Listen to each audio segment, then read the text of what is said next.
আঙুল ধরে হাঁটতে শিখিয়েছিল ছেলেকে, সেই ছেলের দুর্ব্যবহারে বৃদ্ধ বাবার মৃত্যু অনাহারে। এমনই করুণ চিত্র দুর্গাপুর শহরের প্রাণকেন্দ্র সিটি সেন্টারে। মৃত বৃদ্ধের নাম সুবোধ রঞ্জন আচার্য, বয়স 81 বছর। দুর্গাপুরের মিশ্র ইস্পাত কারখানার অবসরপ্রাপ্ত কর্মী ছিলেন। ছেলে রেলের কর্মী, থাকেন কলকাতার বালিতে বিলাসবহুল ফ্ল্যাটে। আর বৃদ্ধ বাবা থাকতেন দুর্গাপুরের সিটি সেন্টারের শেল কোঅপারেটিভ এলাকার মধুসূদন দত্ত পথের বাড়িতে। কয়েক বছর ধরে অসুস্থতায় ভুগতে থাকেন সুবোধ বাবু। স্থানীয়দের অভিযোগ, ছেলে কোনোদিন আসতো না, বাবার খোঁজ নিত না। তাই স্থানীয়রা একত্রিত হয়ে সুবোধ বাবু চিকিৎসা করাতেন। ছেলের দুর্ব্যবহারের মৃত্যু হলো বাবা বলে অভিযোগ। বাড়ির পরিচারিকা অর্চনা ঘোষালের অভিযোগ, কোনোদিন না খেয়ে কোনোদিন কাঁদতে কাঁদতে রাত কাটাতো।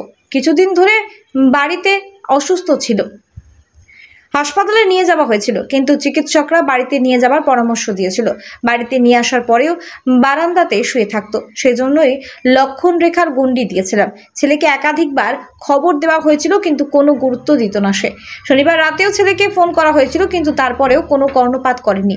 রবিবার সকালে খবর পায় সুবোধবাবুর মৃত্যু হয়েছে।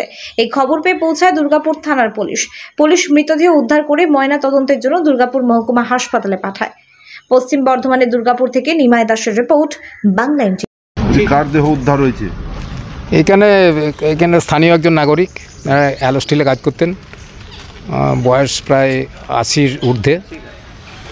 তো উনি এখানে একাই থাকতেন এবং শারীরিকভাবে উনি খুবই অসুস্থ ছিলেন। বাড়ির দেখার কেউ ছিল না। ছেলে বাইরে থাকে, পাড়া প্রতিবেশীরা যেটুকু পারত দেখতো এবং ওনার ছেলেকে খবরও দিয়েছিল বহুবার, কিন্তু ওনার ছেলে রেসপন্স ঠিকমতো করেননি। যদিও আজকে মরে যাওয়ার পর ছেলে রেসপন্স করেছে, উনি আসছেন এটাই বলেছেন। পুলিশের সাথেও কথা, একাই থাকতেন। কি নাম বললেন ওনার? সুবোধ রঞ্জন আচার্য। কীভাবে জানলেন যে এখানে উনি মরে গেছেন? পাড়ার লোকই খবর দিয়েছে।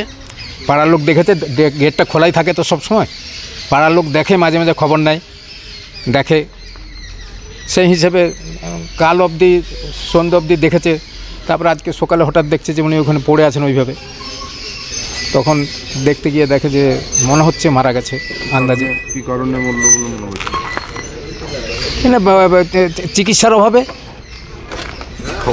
খাওয়ার দাওয়ার অভাব তো ছিল। চিকিৎসার অভাবে মানসিকভাবে উনি বিধ্বস্ত হয়ে গিয়েছিলেন একাকিত্বর জন্য। পুলিশ এসছে? হ্যাঁ, পুলিশ এসছে। পুলিশ খবর পেয়ে পুলিশ সঙ্গে সঙ্গে এসছে। আপনার নাম? পরিমল অগস্তি। আপনি কি ওর বাড়িতে কাজ করতেন? হ্যাঁ, আমি ওর বাড়িতে কাজ করতাম। তো কি অবস্থায় ছিলেন উনি? ওরা একটু মাথার ডিফেক্ট ছিল, খেত না, যেত না, ঘুরে বেড়াইতো, ইয়ে করতো। আপনি কতদিন ধরে কাজ করছেন? আমি 2009 থেকে করছি। আচ্ছা, কি হয়েছে এখন? এখন কি হবে? এখন ওই না খেয়ে না দিয়ে ঘুরিয়ে ঘাড়িয়ে যা পেতো কুড়ি খেত। প্যাম্পাস পর্যন্ত একদিন চুষলো গো, সেটাও ওর ছেলেকে বলা হয়েছে, কিন্তু কোনো মতেই কেয়ার করে না। ছেলে দেখতো না? না, ও বলতাম যে ওর গো কি করছে, যা করছে, ও আমি কি করবো, করছে তো আপনি ছেড়ে দেন, এইসব কথা বল। ছেলে দেখতো না বলতে খরচা দিত। এমনি দোকানের মধ্যে ওইখান থেকে হোটেল থেকে ভাত এনে দিতাম, ওই খরচাগুলো দিত। আমার মাইনেটা 2,500 টাকা দিত, কিন্তু ওই এমনি এসে যে চিকিৎসা একদিনও করাইলো না, একদিনও না। আপনি অনেকদিন ধরে কাজ করছেন? হ্যাঁ, আমি 15 বছর ধরে কাজ করছি, 2009 থেকে।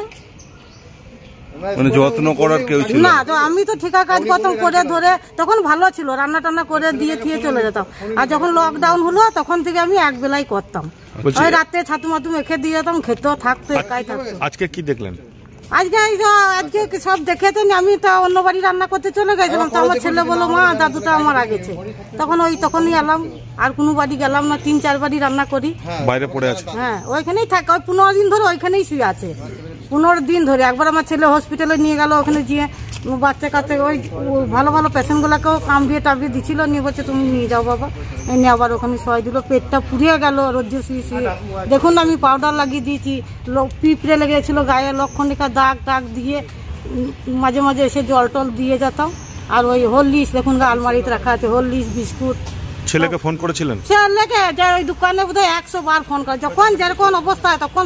কালকে রাতেও ফোন করা হয়েছে, বাবার জল পেরিয়েছে না, গলা ঘর করছে, 3 দিন ধরে জল ওই দিকে যাচ্ছে না। ছেলে কোনো রেসপন্সই বলছে ও যাচ্ছি দেখি স্যারকে বলে ছুটি পাইনি কি। আমার সঙ্গে তো কথা হয় না, দোকানি ফোনটা দেখলেই আপনারা বুঝতে পারবেন যে কতবার ওনাকে ফোন করা হয়েছে, লাউই করে না। কি নাম আপনার? অর্চনা ঘোষাল। অর্চনা ঘোষাল।